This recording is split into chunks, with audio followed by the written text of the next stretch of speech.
The Queen Bee.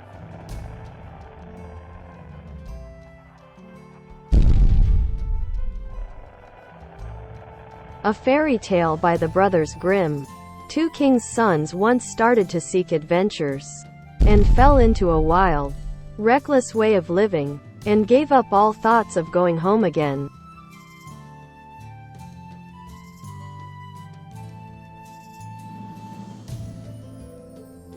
Their third and youngest brother, who was called Witling, and had remained behind, started off to seek them, and when at last he found them,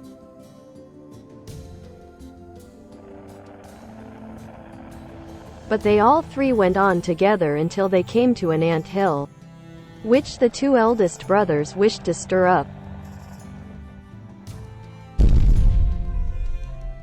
And they went on farther until they came to a lake, where a number of ducks were swimming about.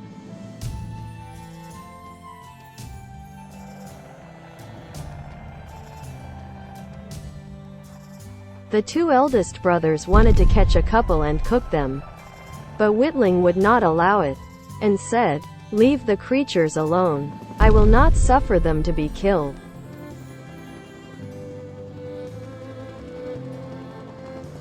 And then they came to a bee's nest in a tree, and there was so much honey in it that it overflowed and ran down the trunk.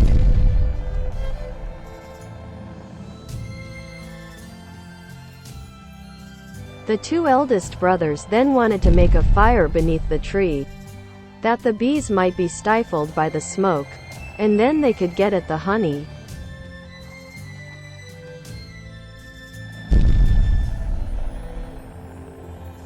But Witling prevented them, saying, "Leave the little creatures alone.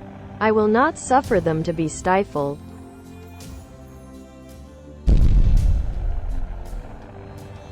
At last the three brothers came to a castle where there were in the stables many horses standing, all of stone.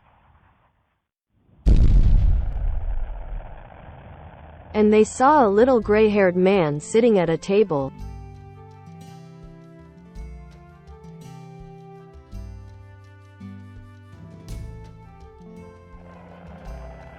They called out to him once, twice, and he did not hear.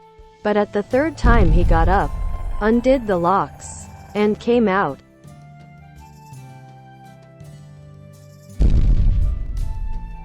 Without speaking a word he led them to a table loaded with all sorts of good things. And when they had eaten and drunk he showed to each his bedchamber.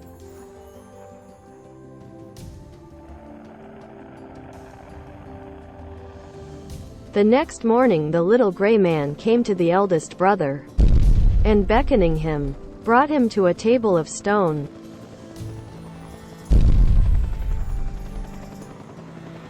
On which were written 3 things directing by what means the castle could be delivered from its enchantment. The first thing was,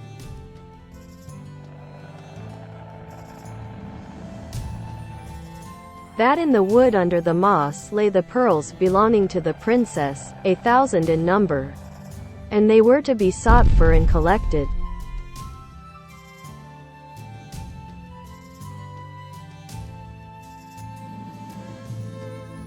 So the eldest brother went out, and searched all day, but at the end of it he had only found 100. Just as was said on the table of stone came to pass, and he was turned into stone.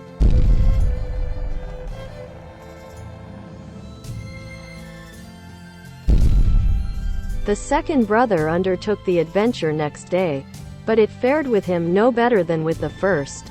He found 200 pearls, and was turned into stone.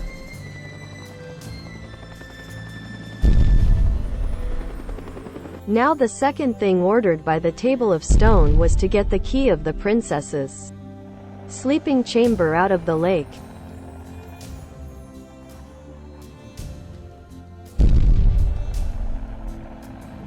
And when Witling came to the lake, the ducks whose lives he had saved came swimming, and dived below, and brought up the key from the bottom.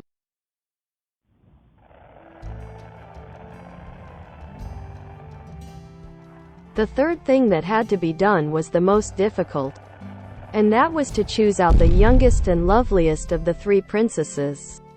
As they lay sleeping, all bore a perfect resemblance each to the other, and only differed in this: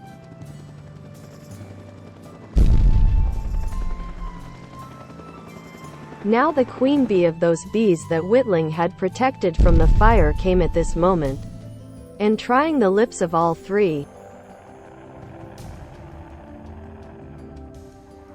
Then the spell was broken. Everyone awoke from stony sleep, and took their right form again.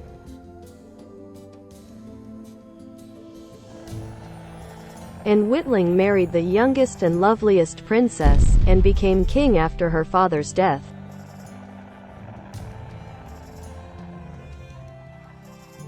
But his two brothers had to put up with the two other sisters.